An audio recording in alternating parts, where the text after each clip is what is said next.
Hey guys, for today's video I want to switch things up a bit and take a look back at the most recent form of the Dodge Dart. I want to take a look at what this car offered to consumers and check out the many reasons and flaws that got it cancelled. So let's get started.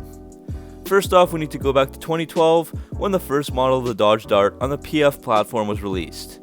The Dodge Dart nameplate was taken from the original version Dodge put out from 1960 to 1976 in North America, and this was the brand's first compact sedan since 2005 when the Neon was discontinued. The Dart was a replacement for the Dodge Caliber and ended up being offered for just 4 model years from 2013 to 2016. Dodge had planned for the Dart to compete with other cars in the compact sedan segment, such as the Chevrolet Cruze, Hyundai Elantra, Toyota Corolla, Ford Focus, and Honda Civic. This Dart was supposed to be a bit of a fresh start for FCA coming off of the recession. This car promised American design, comfort, technology, with Italian flair, sportiness, and good fuel economy. The car was marketed to have some Alfa Romeo DNA, fuel-efficient powertrains, and the performance aspect of a Dodge. The president and CEO of the Dodge brand at the time, Reed Bigland, talked about the Dart, saying, quote, "The all-new Dodge Dart is a groundbreaking car that will surprise and delight customers who want a no-compromise, fun-to-drive car that's a great value." End quote. The PF platform that I mentioned is based off the award-winning Alfa Romeo Giulietta, which has been sold in Europe since 2010 and is one of Alfa's top-selling cars over there. On the exterior, the Dart looked different and more modern than its competitors, distinctly like a Dodge, and definitely not boring like some of the other compact sedans. It's got the classic crosshair grille and looks longer with its wide stance and long roofline. The Dart also has some good style with dynamic body and hood lines and curves from many different angles, and is designed for smooth airflow and aerodynamics, but I guess you could say that about most cars. It does appear lower though, due to having just 8 inches of curb clearance. Flip to the back and you've got the full racetrack taillight with 152 LEDs taken from the Charger. This is a great visual touch, and I can't tell you how many times I've mistaken a Dart for a Charger on the roads. The back also has dual 3-inch oval tips, which is class exclusive for the compact sedans. Moving inside, the Dart looked pretty good and had some nice features. One of the most noticeable things was what Dodge called the floating island center bezel, which made the cluster display and touchscreen stand out. The interior was created with a driver-centric layout, with all controls in close reach of the driver. The optional 8.4-inch touchscreen was the best in its class, and so was the hip and shoulder room offered inside. Ambient lighting in the right spots and ingenious storage options helped to make the Dart a nice place to be. It was also a safe place to be, with 60 class-leading safety and security features like brake assist and a rear backup camera. Moving on to performance, the Dart had 3 engine and transmission choices, as you'll see on screen. Fuel economy was also decent, but nothing to write home about. The transmission offerings were a choice of a 6-speed auto, 6-speed manual, or 6-speed dual dry clutch.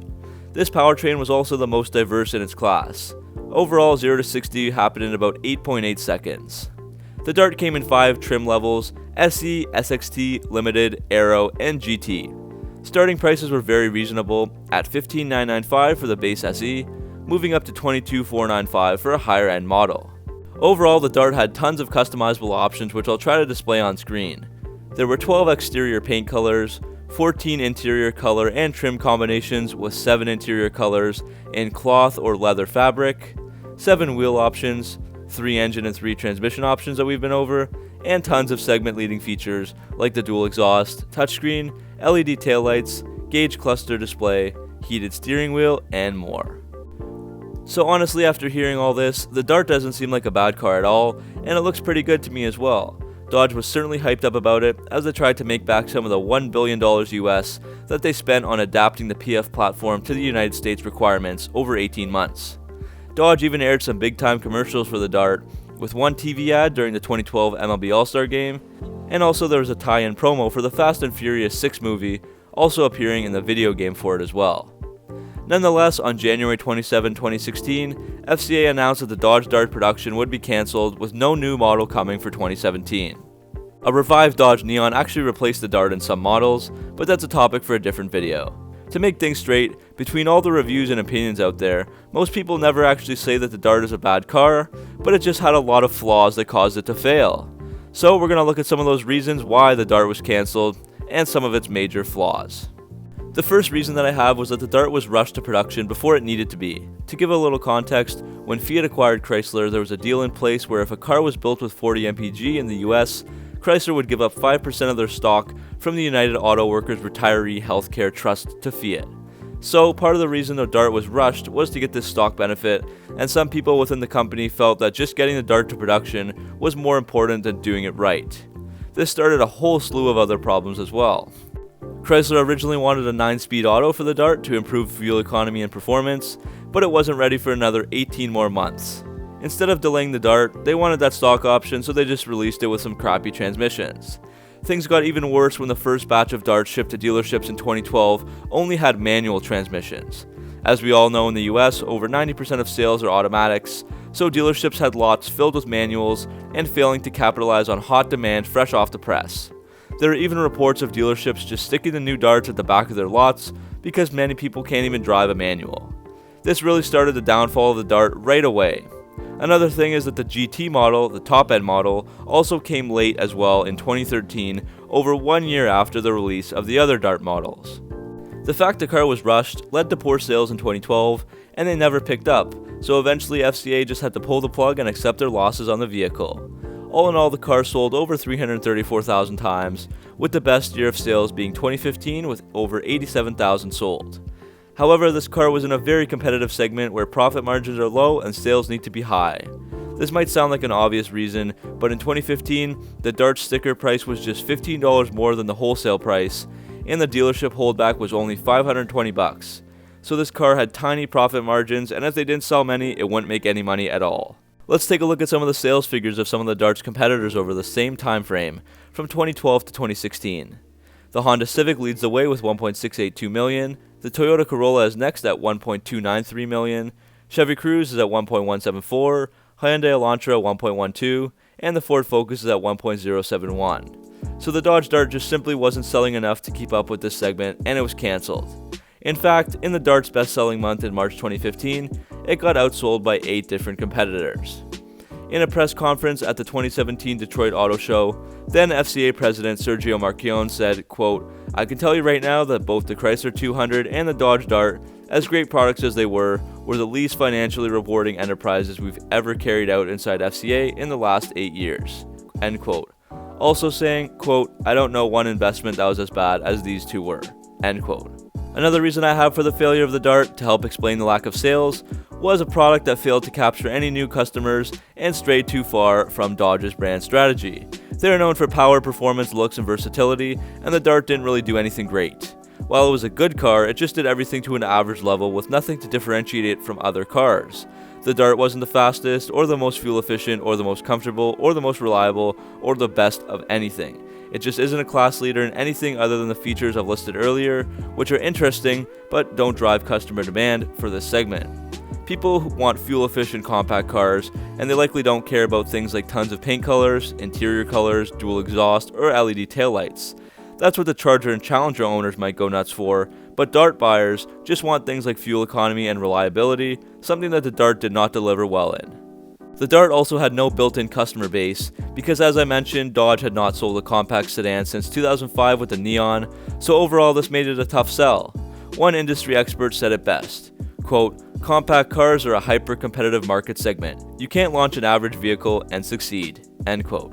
Another thing that came up in my research was that the Dart could be customized by a customer in more than 100,000 ways between all the trim levels and options.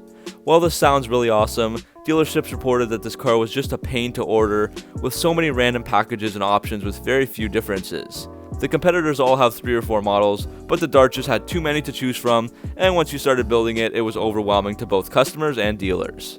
Another thing is that the car was simply too big for its segment. Weighing in at 3,200 pounds made the Dart have to compromise on acceleration and fuel economy, and a base Dart weighed around the same as a fully loaded model from the competition. Another flaw was the marketing campaigns for the Dart. Brochures and press releases would keep saying things like Alfa Romeo DNA and Dodge Charger styling, something that customers in this segment didn't want, and they weren't really part of the car anyways. Many Mopar enthusiasts also felt that the Dart name was betrayed by this average car, as the Dodge Dart used to mean something pretty special and the compact sedan wasn't it. Finally, my last reason I have for the failure of the Dart is some really questionable decision making. I mentioned the Dart had an optional dual clutch transmission, something very popular in Europe. US drivers hated it though, and it didn't function how they wanted to, and I wondered why they even bothered with it in the first place. Turns out then CEO Sergio Marchionne was to blame for that one. He is quoted saying, quote, "I decided I was going to put a European transmission into the car because I was going to try to teach Americans how to get better fuel mileage." End quote. Not a good call there. Also in 2014, every Dart model got the 2.4 liter automatic standard except for the SE. The problem was this engine was good for 23 mpg city and 33 highway. The more fuel efficient 2.0 liter engine was for the base model only. So they basically took away the most important part of the compact sedan segment, so your Dart with barely 180 horsepower now had fuel economy on par with some of the Dodge Chargers, Jeep Cherokees, and even the Ram 1500 HFE Eco Diesel. So there you have it, many reasons why the Dart failed.